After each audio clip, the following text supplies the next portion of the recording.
So welcome back.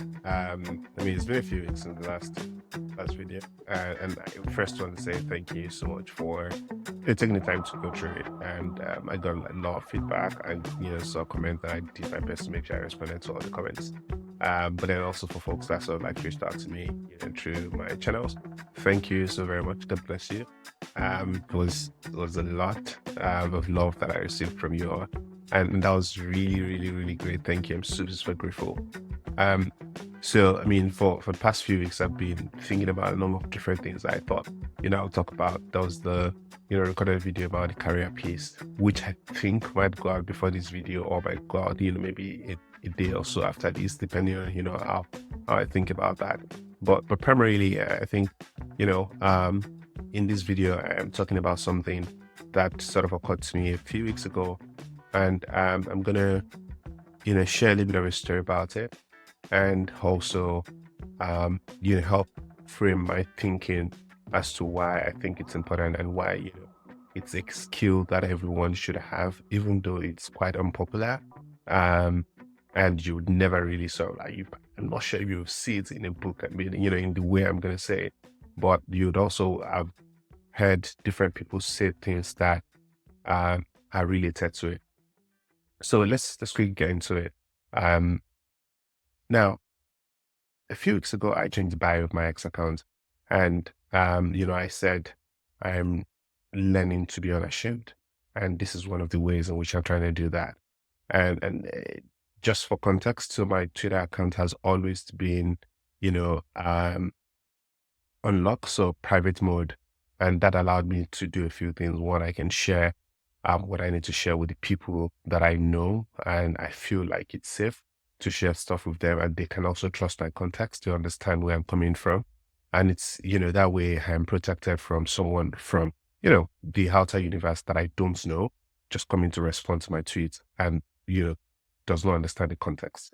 So there was that. But then also there's just this general fear around whatever I tweet can also become very viral. And might be really misunderstood. I don't want that attention, and things like that. But I realized that, 2 years ago on one of my birthdays, I was talking to one of my friends, and he mentioned, so was asking me, what do you want to do better in this new year? And I said to him, I think I want to be bolder. And that's weird because, I typically imagine myself to be a bold person. But also I think the fact that I don't like attention from the outside world is something I think I needed to work on and just be comfortable getting that level of attention as much as possible. But the year went by, I didn't feel a lot of the things around being bold because, again, for me I'm not sure what being bold means, right? I mean, I could take specific actions on getting projects out, talking a little bit more, writing a little bit more, trying to do videos like this a little bit more as well. But that was one thing. The other side of it was more around, how do I get people and how can I just talk to people a lot more and just get really comfortable with attention. I think that's really something about that. And that didn't really make sense. I didn't figure out like a way or a system around it. So it's hard for me to be able to work on it.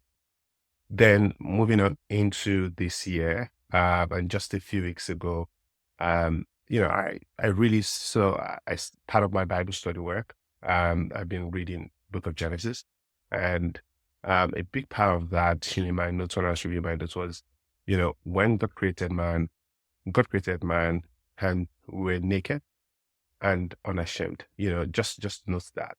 And when man fell, one of the things that happened was the realization that we are naked, and man, tried to cover themselves with fig leaves. And God, through his mercy, killed the lamb and covered man with, with the skin of the lamb. Now, there's a salvation story there. But in this case, one of the things that really that been stuck with me is this idea of, naked and unashamed. And God gave man an assignment, which is actually to tend for the garden. But then there was never really a need for that man to be covered in coats. And that was really the thing. So I started thinking a lot about, like, what does it mean to be unashamed? And I have just sort of realized that most of the things that we want to be in life and the things we want to do, the new song we want to learn, I mean, we want to learn the new songs you want to write, the article you want to write, the skill you want to learn, the projects you're working on, the new startup, the new company, all of these things are stuff that is actually very important for us to get done. But the problem really is the fact that we are oftentimes, we say it is fear, but I think I've sort of just understood it these days as me being, ashamed, or me being ashamed in that sense. And what would people say? Um, and I tend to now think about it a lot more as well, to say that um the education, the achievements, the status that we sort of have, and all our age, right, are sort of stripped off of this idea of being unashamed. Because, as a kid, I could do anything that I want to do without really thinking about what the next person, would think of me and all of that. But as I grew more consciousness, I began to, start to think about things more in the context of what would people say, right? And again, as Nigerians or as Africans, there is that sense of wanting to fit into the narrative, right? Or wanting to fit into a particular sense of, um, story, for lack of a better word, right? But primarily you want to be that good guy. You want to be the guy that's done, something that's stellar. But then again, we forget the fact that, the stellar stuff comes from, a place of being rough.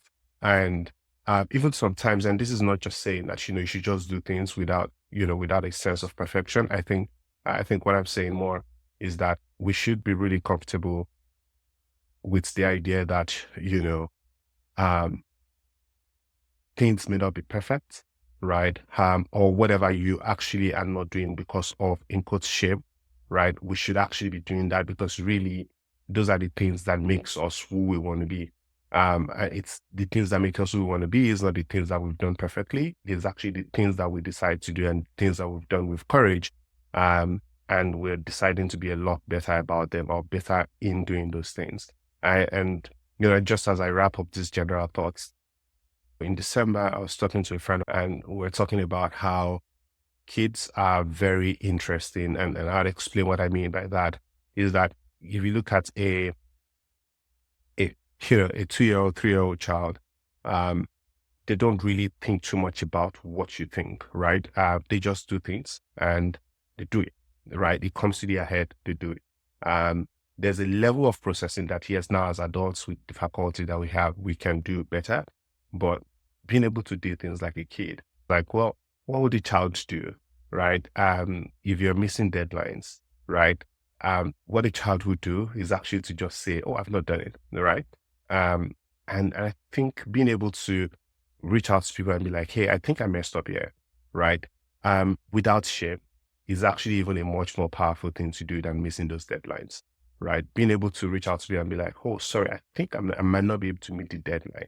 Or sorry, I think I messed up this work. And is this not just even about, doing something? It's also like just being courageous enough to accept our fallibility as human beings and accepting that, we can walk through that fallibility, right? And become better human beings is something that I think is also very important, right? So where I can look at myself and I say, oh, I messed up in managing this relationship. I messed up in managing this opportunity that I have. I messed up in my, in the handling of this situation, right? Or I did not do this project very well. I did not do this marketing very well. And being able to accept that reality and walk through that reality, it's a lot more powerful than us trying to make ourselves perfect and avoid failing in those situations. Because really, you can't necessarily avoid failing. You can try all you possibly can. You can only try, but you would fail through those processes. And being able to accept those realities as part of that lessons and also as part of that experience is important, right? And I think that's really the crux of this conversation. It's that can we be kids about the way, or can we be children about the way, in how we think about our work and we think about our lives, being unashamed and making sure that we can, you know, we can just do things because, we love them to exist, and because we're in a journey where we're constantly learning to become better human beings. And I believe that that's a very powerful way to live. And definitely, if you're going to definitely have to do that, then you need a system to work for you, right? I oftentimes say in my videos that, this is not really prescriptive. It's really just sharing my thoughts about this particular topic. And, you can basically pick out something, one or two, in terms of how I'm thinking about it, right? If you lost your job, for instance, are you able to talk to your friends about you losing the job and accepting that you were at fault in some ways, right? And and just making sure that you're not trying to live a life where you want to be the perfect person, right? I think, the world even appreciates us a lot more when we accept the fact that we're not perfect, because even the world in itself is not perfect, right? So, um, and the doses of our imperfection probably even helps others to, be a lot more comfortable around or in and around us, right? Because then they understand that, the gap, the barrier of entry is not as high as they think it is, and we can really really make the world a lot easier and a much more better place for everybody, as much as possible. So yeah, that's really my thoughts. Just to recap: be unashamed, do whatever you need to do, right? Accepting that you are human and you are fallible. I think that's really important. And lastly, is really be kids about it. Think about it every situation as, what would a child do in this situation? Would a child just do it, right? Would a child need or ask for help, right? And just do it. I think that's really the framework that I use these days. I either just do it, ask for help, or just raise my hands and be like, you know what, I can do it and I need help, as much as possible. I hope this makes sense to you. Thank you again. If you'd really love to hear more of this, drop your comments. You can follow, you can like, you can share with your friends. I'd really love for you to share with your friends, really. And let me hear your thoughts on this as much as possible. And lastly, I oftentimes say this because I think everyone needs it. We live in a very crazy time now. A lot of people are love deficient, but I can assure you one thing, that God loves you. That's one is very sure. I've experienced it. I think it's something that everyone needs in their life. You need a dose of the love of God, and God loves you. Have a very good time. Bye. See you in the next one.